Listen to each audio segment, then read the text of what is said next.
Bonjour les Jandéos, aujourd'hui je suis en zone frontalière entre la France et la Belgique. Nous allons aller à la découverte de la partie nord de la communauté urbaine de Lille, la vallée de la Lys. C'est une nature paisible, avec une faune et une flore étonnantes. Je vais en profiter pour me balader le long des chemins de halage. Voilà, petite balade, tranquille, hein, je me balade. Je vais me poser en terrasse, au bord de l'eau, voilà, petit café au bord de l'eau avec mes potes, et m'immerger dans la fraternité qui unit les peuples belges et français. Allez, sommaire. Enfin, sommaire. Désolé mes amis belges, c'était plus fort que moi. À Comines, vous découvrirez une tradition franco-belge où l'on fête les louches. Du côté de Warneton, vous verrez comment une ancienne usine a su se réinventer en village d'artistes. Nous irons à Vervic, côté belge, à la rencontre d'un cultivateur de tabac. Je danserai dans les guinguettes franco-belges en bord de Lys avec Nadège. Mais tout de suite, je vous donne rendez-vous au port de plaisance de Vambrechy pour une balade au fil de la Deule. Vambrechy se situe au cœur du Val de Deule. À seulement 7 km de Lille, la nature offre une richesse remarquable. J'ai rendez-vous au port de plaisance de Vambrechy pour une balade en bateau sur la Deule où nous allons découvrir que les voies d'eau ont toujours été un moyen de transport de marchandises important entre la France et la Belgique.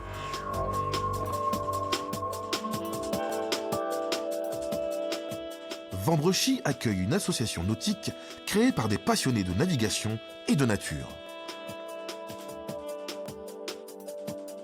Je vais embarquer avec Pierre et Michel au cœur du Val de Deule pour rejoindre la vallée de la Lys, où nous allons découvrir une faune et une flore insoupçonnables à quelques kilomètres seulement de ma ville de cœur, Lille. C'est parfait. Quelques maillots. Ça baigne. Bonjour messieurs. Bonjour Camille. Alors déjà, qui est Pierre, qui est Michel? Je suis Pierre, Pierre. il est Michel. Et Pierre donc et Michel. Michel. Bah, enchanté messieurs. Alors déjà, je vais monter prudemment dans le bateau afin de ne pas tomber. Tac, deux pieds sur le Marche pavot. qui est là. Petite marche. Et maintenant la grande. Hop. Et voilà. Et me blandin. Et c'est bravo. Voilà, venez, venez. Le blandin. Voilà, me blandin avec Pierre et Michel.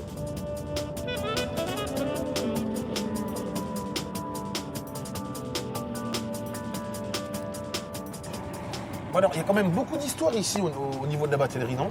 L'histoire, je dirais, commence en ce qui nous concerne au niveau de Vambrechy, qui a été créé au XIe siècle, et qui s'appelait au départ Vanesdrich, c'est-à-dire terrain culte. Alors Vambrechy est une commune rurale par excellence, mais qui a su Au fil de l'eau. au fil de l'eau, se transformer, s'aménager de manière à permettre aux péniches de circuler sur la voie d'eau. Alors, le transport de marchandises, ça a commencé quand?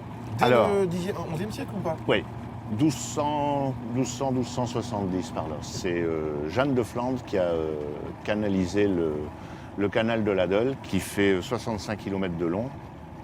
C'est un affluent de la Lys, et entre deux, il y a la Marque, un peu avant Vambrechy, qui se jette dans la Deule. Alors là, Camille, tu vois, on arrive à Quesnoy-sur-Deule et on va passer l'Écluse.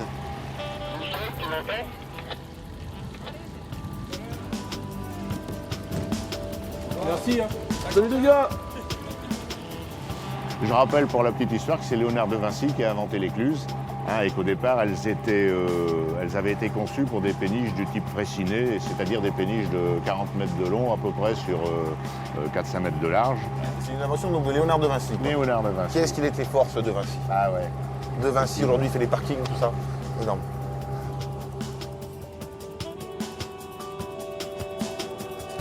Et alors, c'est à quelle période que le transport de marchandises entre la France et la Belgique fut le plus important? Ah bah je dirais que c'est en ce moment. La mise aux normes du canal au grand gabarit fait qu'on est passé des péniches type Fraissinet de l'ordre de 300-350 tonnes aux péniches maintenant de 1500-1800 tonnes pour aller vers les 3000 tonnes. Ce qui est très important d'ailleurs parce que 3000 tonnes, ça représente grosso modo 100 camions. D'accord. Ah oui, Donc, donc c'est quand même... La pollution, bien sûr. le bruit n'existe plus quand on transporte des marchandises par la voie d'eau. Les amis, mes Jandéos, là on arrive au port de Delémont. Delémont qui vient de... Deulmund, c'est-à-dire Deule et Mund bouche. La bouche de la Deule qui se jette dans la Lys. Ce qui m'interpelle ici dans cette agréable balade, c'est la nature, l'environnement. Alors je pense qu'il y a beaucoup de faune et de flore. Est-ce que vous pouvez nous en dire plus un peu? L'objectif depuis une quinzaine d'années, c'était de remettre la voie d'eau telle qu'elle était à l'origine, c'est-à-dire la dépolluer, ce qui n'a pas été simple, parce que tout le long de la Deule, vous aviez des usines qui polluaient sérieusement cette voie d'eau, justement. Comment ça, on a pu dépolluer tout ça? On a dépollué tout ça d'abord par les normes qui ont été imposées aux usines qui se trouvaient sur les bords des voies d'eau, hein. C'est pas seulement particulier à la Deule, et puis aussi par un bon nombre d'usines qui ont fermé. Donc je dirais que la nature reprend peu à peu ses droits. Alors, on y trouve quoi ici dans cette nature? Alors on retrouve du poisson par exemple dans la Deule, on va peut-être avoir la chance d'en voir, mais à partir du moment... Il y a des hérons quelquefois. Donc s'il y a des hérons, c'est qu'il y a du poisson. Et s'il y a du poisson, c'est que ça devient propre. Et au niveau des oiseaux, on a vu... Qu'est-ce qu'on a vu tout à l'heure? On a vu des cygnes, non? Alors il y a des cygnes, oui, vous avez des poules d'eau, des canards, des colverts. Vous faisiez quoi avant tout ça, avant cette nouvelle aventure? J'étais dans le social. D'accord. Ah oui, donc il y a un rapport aussi avec les gens, la proximité, le partage. C'est probable. Et votre générosité naturelle. C'est probable. Alors ici, on arrive à Comines. Tu vois le pont qui se situe là-bas. Et à droite du pont, tu vas avoir le centre-ville de Comines, France. Et à gauche du pont, tu passes la frontière et tu te retrouves en Belgique. Donc tu regardes bien, sur la droite, tu vas voir le beffroi de la mairie de Comines. Et il faut savoir que les beffrois représentaient en fin de compte la richesse de la ville. C'est-à-dire qu'au plus les finances de la ville étaient bonnes, au plus le beffroi était haut. Ah d'accord. Merci en tout cas. Eh ben de rien, Camélie. Merci beaucoup Quand tu pour ce voyage. Tu reviens à l'association. Quand tu veux, on sera heureux de t'y accueillir. Je reviendrai un dimanche à 14h30. C'est ça? Précise. Allez, Camélie. À plus. Salut. À plus. Camélie. Les villes de Comines sont traversées par la Lys qui définit la frontière naturelle entre la France et la Belgique. Alors rencontre avec une tradition franco-belge qui a lieu tous les ans depuis 1884. Me voilà à Comines en Belgique. Il me suffit de traverser le pont pour me retrouver à Comines en France.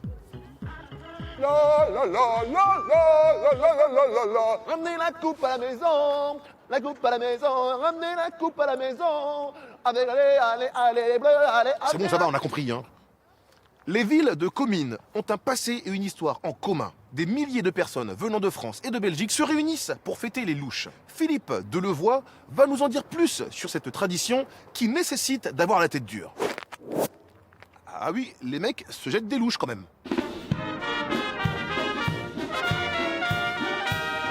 En 1456, Jean II de l'Aquilite, notre seigneur de Comines, crée une franche foire pour un petit peu redynamiser le commerce local. Et on dit qu'à la fin de cette franche foire, un marchand de cuillères de bois, n'ayant pas vendu tout son stock, le jeta tout simplement dans la foule. J'entends rien!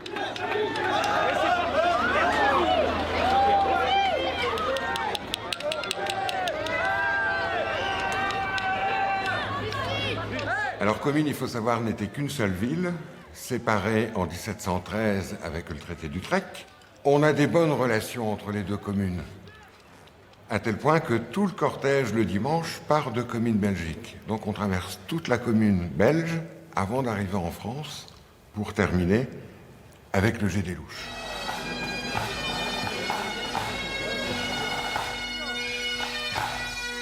Quand on est cominois, être sur la place et attendre que les louches elles soient jetées,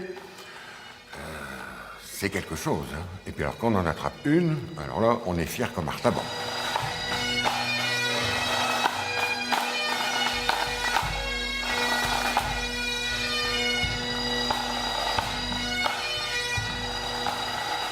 Ce qui m'a surpris le plus, je dois dire, c'était ma première année.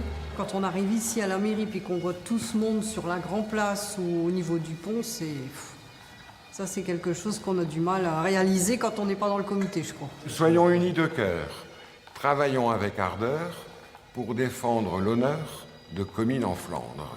Venez à la fête des louches, c'est unique en Europe. Ça c'est nulle part.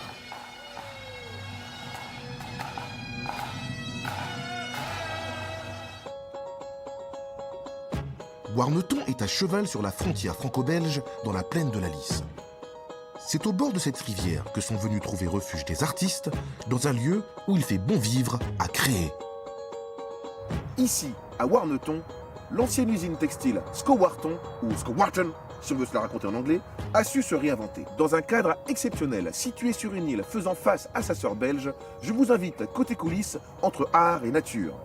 Vous allez découvrir que cette friche est aujourd'hui un village d'artistes venus de tous horizons.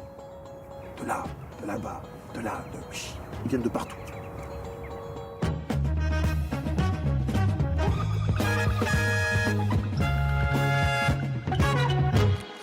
Jacques Vaudreuil, Oui, le photographe. c'est cela. Mais comment on vous définit? Photographe, cinéaste, tout ça?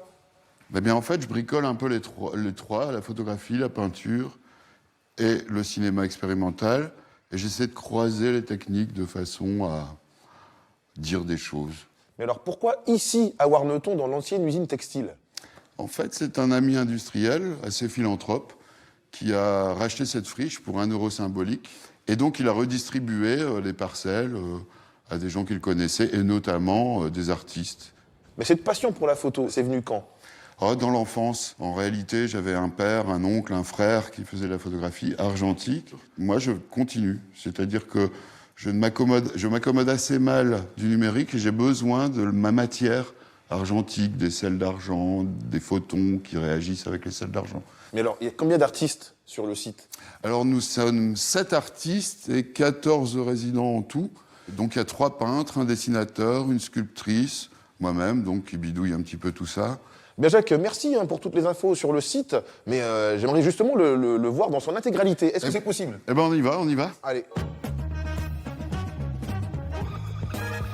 François, dessinateur. Bonjour François. Bonjour. François Camini, François le dessinateur du village. Bonjour Enchanté. François. Bonjour. Donc c'est des dessins au crayon. C'est du dessin au crayon, oui.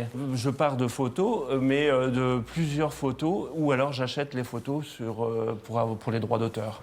Ce don, parce que c'est quand même un coup de crayon incroyable. Ouais, à quel en âge, fait, à quel âge on se rend compte qu'on a un don comme ça? Je dessinais quand même beaucoup quand j'étais jeune, et puis j'ai quitté mon ancien travail, pour faire du dessin, en fait, mais du portrait. Et donc, par la suite, on m'a demandé en fait de faire des animaux, et comme c'était ma première passion, j'ai réalisé pratiquement que des animaux.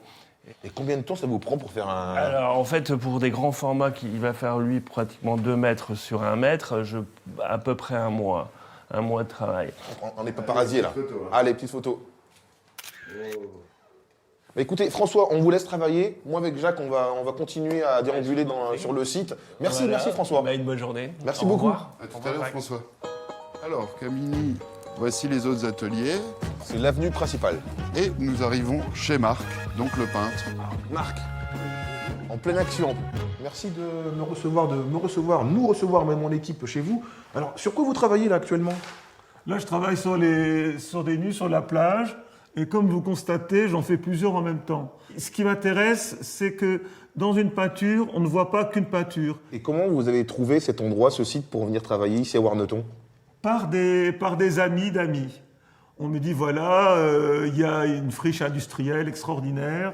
Bon, elle est très polluée, c'est l'inconvénient, mais ça sera pas cher du tout et tu seras propriétaire enfin. Eh bien, en tout cas, bravo à vous et merci de continuer à faire vivre ce lieu. Mais avant de vous quitter, on va faire une petite photo. Bah oui. Voilà Camini. Alors ici, on a aussi un atelier de peintre, Olivier Aubry, et nous allons voir donc la femme sculpteur Bénédicte Dubar.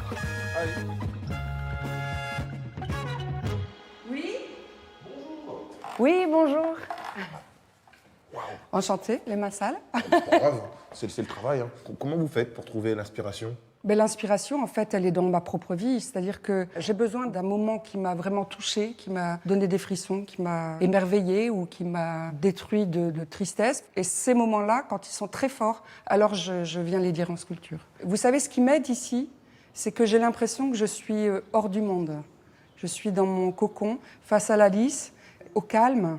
Et c'est ça qui va me permettre de ressortir tout ce que j'ai en moi en ce moment. Sur quoi vous travaillez actuellement? Moi, je travaille en ce moment sur un projet qui me tient vraiment à cœur. C'est la femme de Fred Riester. Fred Riester, c'est le compositeur de David Guetta. Qui est du Nord, d'ailleurs, il est de Dunkerque à peu près. Ouais, il est de Malo, exactement.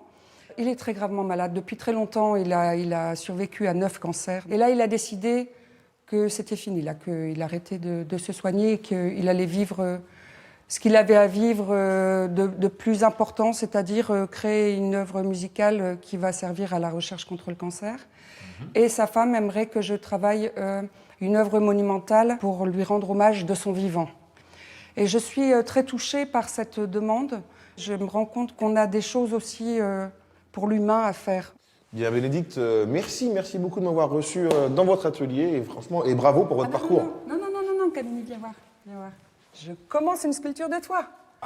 C'est vrai. Viens voir. On reconnaît je reconnais mon nez. Attends, je vais mettre un peu de cheveux, voilà. Un peu de cheveux. Hein, qu'est-ce que t'en penses? C'est très bien, on va faire une photo tous les trois. Alors. Merci Bénédicte.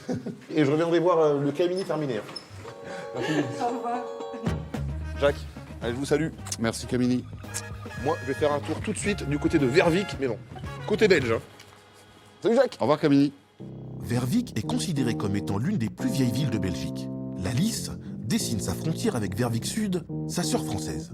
Me voilà en escale côté belge à Vervic, petite commune flamande de la vallée de la Lys. Autrefois, elle était connue pour sa production de laine. Aujourd'hui, elle est la capitale nationale belge du tabac et abrite un musée sur ce thème. Alors rencontre avec un héritage encore bien présent dans le paysage flamand. Le tabac de Vervic, il pousse ici, dans la vallée de la Lys. On a ici une terre argile et sablonneuse. Aujourd'hui, on n'a qu'une quarantaine de cultivateurs de tabac dans la région de Vervic et il y a 100 ans, c'était des centaines de cultivateurs de tabac. Autrefois, il y avait des fêtes du tabac, mais ce qui encore existe toujours, c'est l'élection d'une reine de tabac, une fée de tabac, chaque année. Et une des fées du tabac est Dorine Breine, qui est l'épouse du cultivateur Anton de Neut.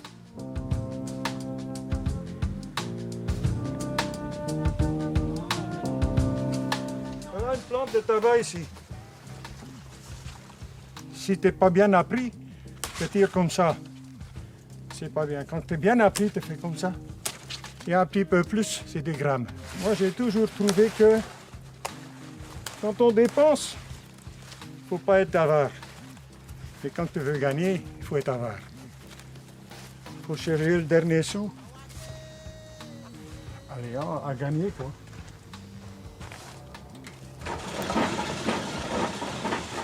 Donc c'est cousu, c'est pendu comme ça.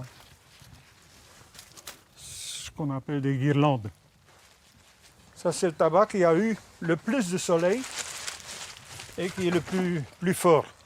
La frontière entre Comines et Vervic, c'est le meilleur terrain pour du tabac.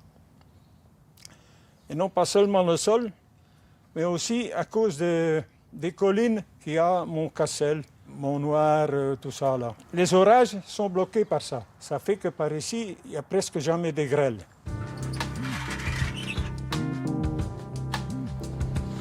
Ici, il y a du tabac en tige, à sécher, quoi. Tu vois, les bourgeons qui poussent encore. En flamand, ça s'appelle des voleurs. Ça vole la force de la plante. Hein.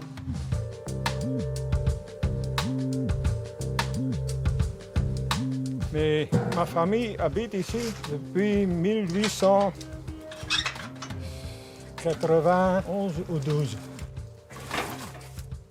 Nous sommes très fiers de ce musée parce qu'il raconte d'une partie de notre héritage qui est très riche, très importante. Mais ici, on ne fait pas de la promotion pour le fumer, non, on veut juste montrer une importante partie de notre héritage, de notre culture, c'est le tabac. Les guinguettes en bord de Lys offrent une occasion de se libérer, un temps en dehors du temps. Les deux guinguettes belges et françaises de Warneton se font face et sont de deux styles différents, mais ont la même envie de donner du bonheur et de la joie en bord de Lys.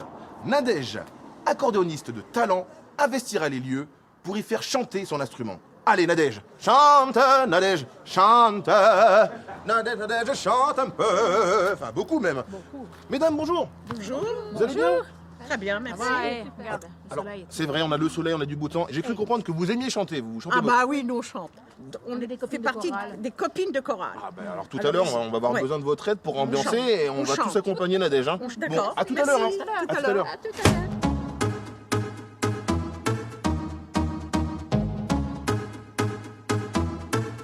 Alors, Émilie, vous êtes donc gérante ici et ça a commencé quand cette aventure? Alors, donc le restaurant est ouvert depuis 2 ans et demi maintenant. Moi, j'ai repris ici il y a 2 ans. Et la région me plaît. C'est vrai que l'accueil du Nord, on le retrouve nulle part ailleurs. Et la guinguette, est-ce que c'est un endroit spécial? Qu'est-ce que ça vous a procuré les premières bonnes ambiances et bonnes soirées? C'est agréable, c'est bon enfant, c'est convivial. Les gens mangent et boivent à la brune franquette. C'est vrai que ils dansent, ils chantent. Et c'est surtout avec Nadège, c'est vraiment une bonne ambiance le vendredi soir. Je vous laisse profiter du beau temps et on se revoit tout à l'heure pour chanter tous ensemble. Et oui, D'accord, même Émilie, même merci. si vous êtes responsable, vous allez chanter aussi. Oui, Ok. merci. À tout à l'heure. J'ai entendu, hein. Gainsbourg. Ah, Gainsbourg, allez. Un petit Gainsbourg, c'est parti. Maintenant là Maintenant, c'est la bonne humeur. Alors on c'est- y va. On accroche? Ouais, allez-y. Allez. Accroche un violon, un jambon à ta porte et tu verras appliquer les copains. Tous tes soucis que le diable les emporte jusqu'à demain. Alors on est prête. Magnifique, bravo, bravo.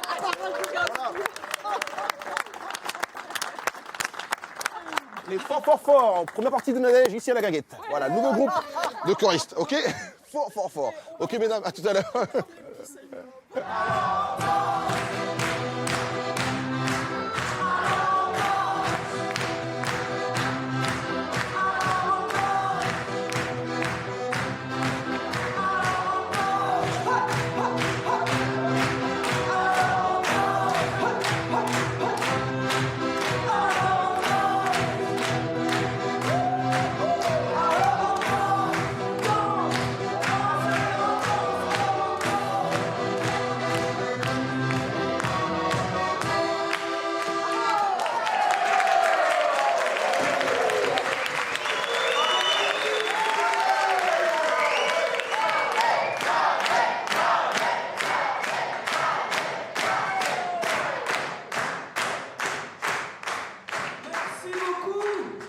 Alors Nadège, c'est comme ça tous les vendredis soirs. Tous les vendredis soirs, Camille, c'est le feu ici à la guinguette. Est-ce que vous vous rendez compte que vous êtes la mascotte de la guinguette? Ça me fait chaud au cœur de l'apprendre, hein, mais effectivement, je vois les gens qui reviennent de semaine en semaine. Je me dis que quelque part, je vais y être pour quelque chose. Mais surtout, on s'amuse ensemble, quoi. Voilà, c'est ça qui m'importe. Alors quand je parlais un petit peu aussi avec les gens en terrasse, l'idée qui revenait, c'est que vous modernisez un peu, vous donnez une nouvelle image à l'accordéon. C'est vrai que c'est un peu mon but, quoi. Faire les derniers tubes à l'accordéon, ça change, quoi. Ça oxygène un peu les chansons aussi. Oui, ça oxygène et ça essouffle aussi, hein, ça c'est vite. Ouais, c'est vrai que t'as tout donné, Camille. Alors on va parler un peu de votre parcours, la formation musicale, cette passion pour l'accordéon, ça commence à l'âge de 7-8 ans. C'est venu parce que je fais partie d'une famille polonaise et donc les soirées de famille se faisaient au son de l'accordéon, la polka, le tango. Et moi, ça m'a donné envie de jouer de l'accordéon parce que ça faisait danser et chanter les gens, la famille. Ça les rendait heureux. Alors je me suis dit, moi, je vais faire ça.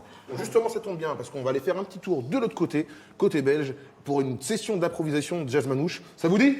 Oui. Je n'ai pas entendu. Est-ce que ça vous dit? Oui. C'est bon ça. Allez, on y va. Hop. Et me voilà à la guinguette de la Malposte, côté belge. Écoutez un peu le son. Voilà, on entend Nadège qui met l'ambiance avec son groupe Sumik Pool Jazz Manouche. Stéphane, bonjour. Salut. Ça va? Ça va et toi? Bon, alors, c'est quoi l'esprit guinguette? C'était un truc qui était dans les années 30, 40. Et il n'y avait pas de DJ, il n'y avait pas de vinyle, il n'y avait pas de CD, il n'y avait rien. J'ai toujours dans la tête la belle équipe avec Gabin et tout ça, tu vois, où quand on se promène au bord de l'eau et tout ça. Pour moi, c'est le seul esprit guinguette qui reste. Et c'est un esprit live. L'esprit guinguette, il est peut-être dans l'esprit humain, quoi. Là-dessus, Stéphane, moi je vais rejoindre l'équipe de Nadège et le groupe Swimming Pool. Et en plus, il fait beau. Pour un petit bœuf, exactement. Il fait beau en plus. Ok. Stéphane, merci beaucoup. Hein. Merci. Merci, Camille. Merci à toi. Musique.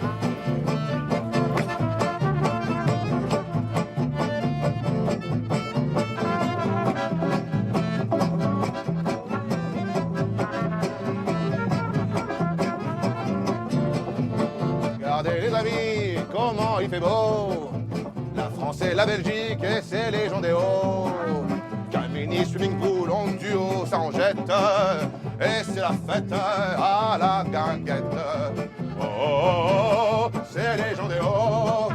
Oh, oh, c'est les gens des hauts. Oh, c'est les gens des hauts. Les gens des hauts. Les gens des hauts. Eh bien, merci d'avoir suivi ce programme. Vous pouvez revoir l'émission en replay sur notre site france3.fr et suivre la suite de nos aventures sur notre page Facebook. Pour ma part, je vous donne rendez-vous la semaine prochaine pour d'autres rencontres riches en émotions et en découvertes. Les gens des hauts et d'ailleurs. À bientôt!